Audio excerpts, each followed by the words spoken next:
Hello class 10 student, welcome to my channel বিশ্ব physics. আজকে আমরা চলে এসেছি আলো চ্যাপ্টারের পরবর্তী পার্ট নিয়ে, অর্থাৎ পার্ট 4 নিয়ে।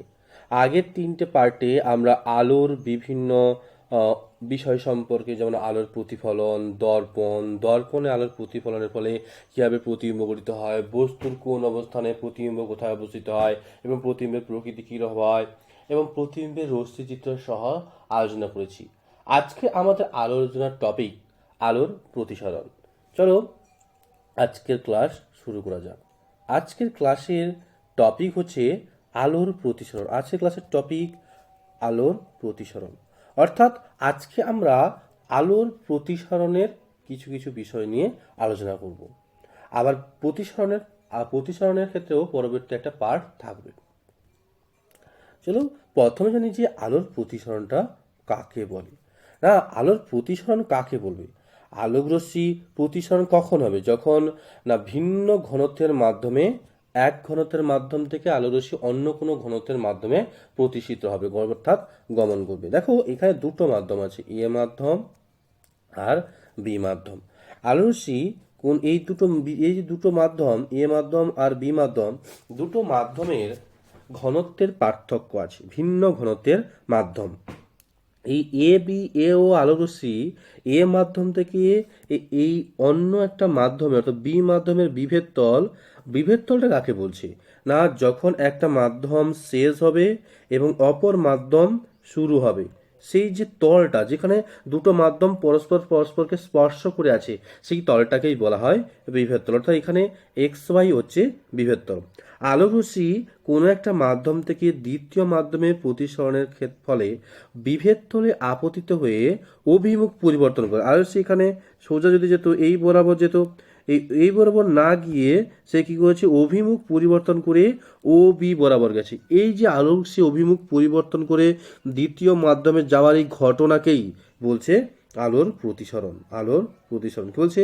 আলোর রশ্মি যখন একটি সমসত্ব স্বচ্ছ মাধ্যম থেকে ভিন্ন ঘনত্বে, অর্থাৎ এ মাধ্যম আর বি মাধ্যমের ঘনত্ব কিন্তু আলাদা আলাদা, ভিন্ন ঘনত্বের অপর একটি স্বচ্ছ সমসত্ব মাধ্যমের উপর তির্যকভাবে আপতিত, অর্থাৎ তির্যকভাবে আপতিত হয়, তবে ওই দুই মাধ্যমের বিভেদ তলের ক্ষেত্রে থেকে আলোক রশ্মি গতির অভিমুখের পরিবর্তন ঘটে।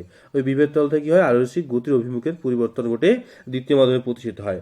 আলোর এই ঘটনাকে, আলোর চলনের এই ঘটনাকেই আলোর প্রতিসরণ বলা হয়। ক্লিয়ার?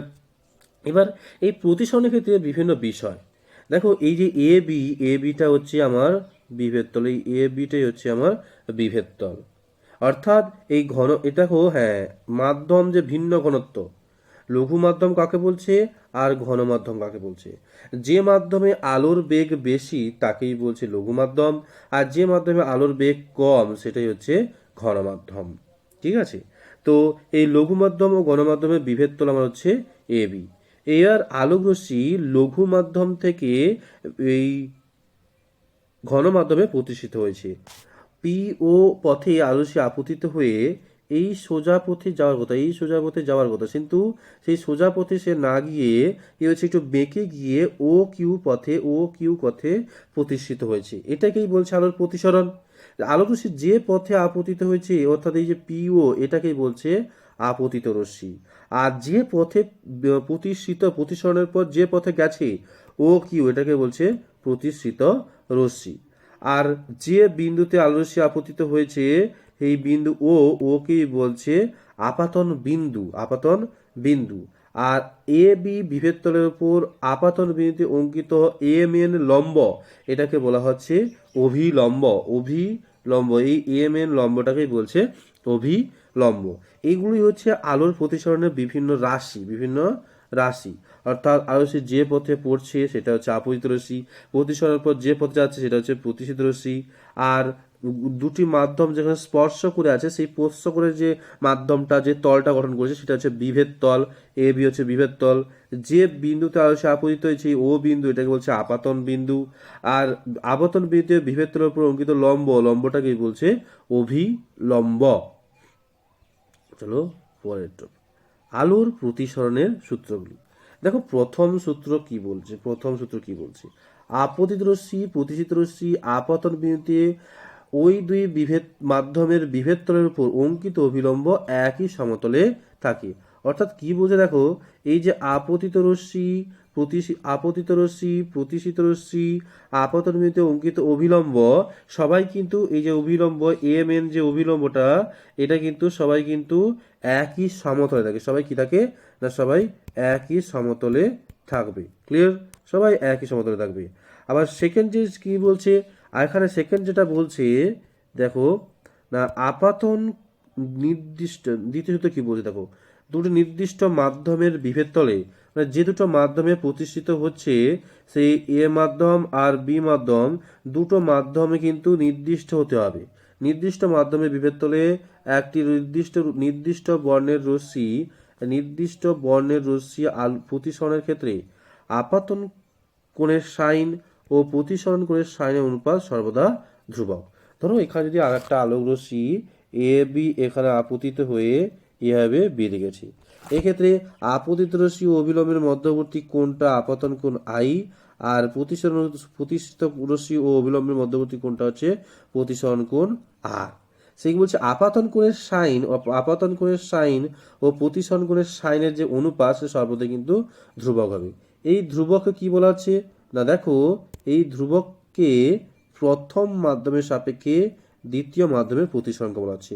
এই যে ধ্রুবক আপাতন কোণের সাইন ও প্রতিসরণ কোণের সাইন আই বাই সাইন আর, এই যে ধ্রুবক, এই ধ্রুবককেই প্রথম মাধ্যমের সাপেক্ষে দ্বিতীয় মাধ্যমের প্রতিসরাঙ্ক বলা হয়।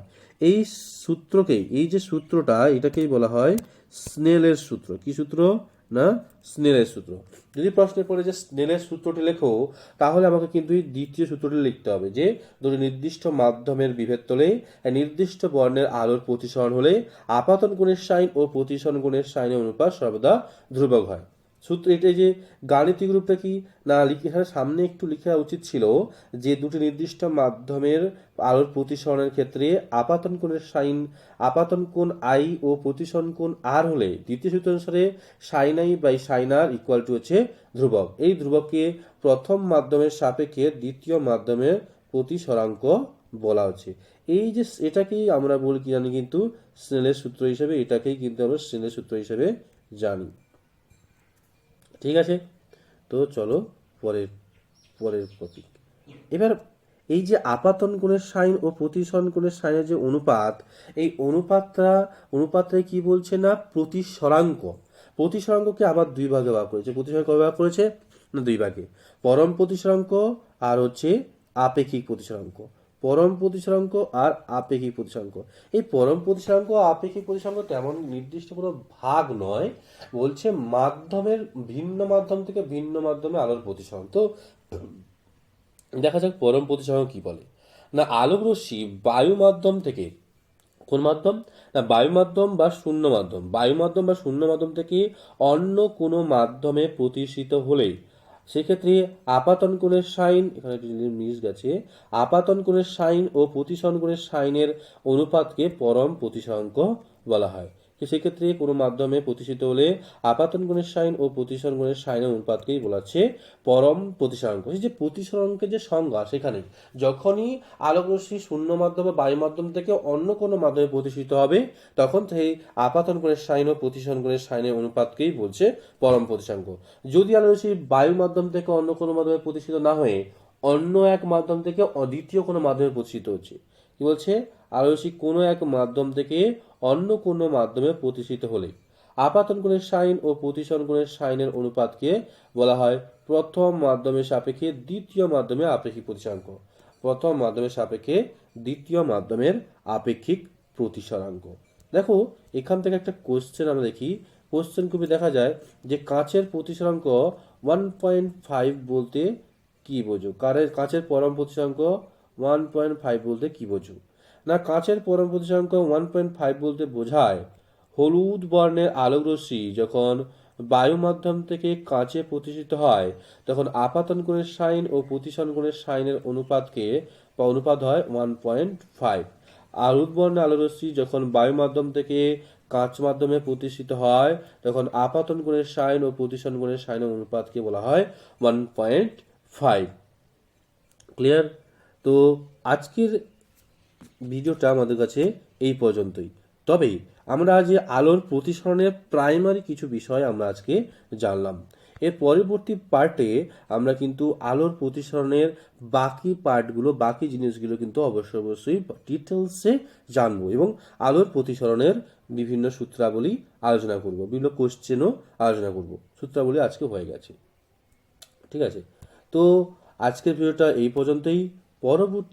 পরবর্তী পার্টটা পেতে আমাদের চ্যানেলটি সাবস্ক্রাইব করে রাখো এবং বেল আইকনটি অন করে রাখো। চলো।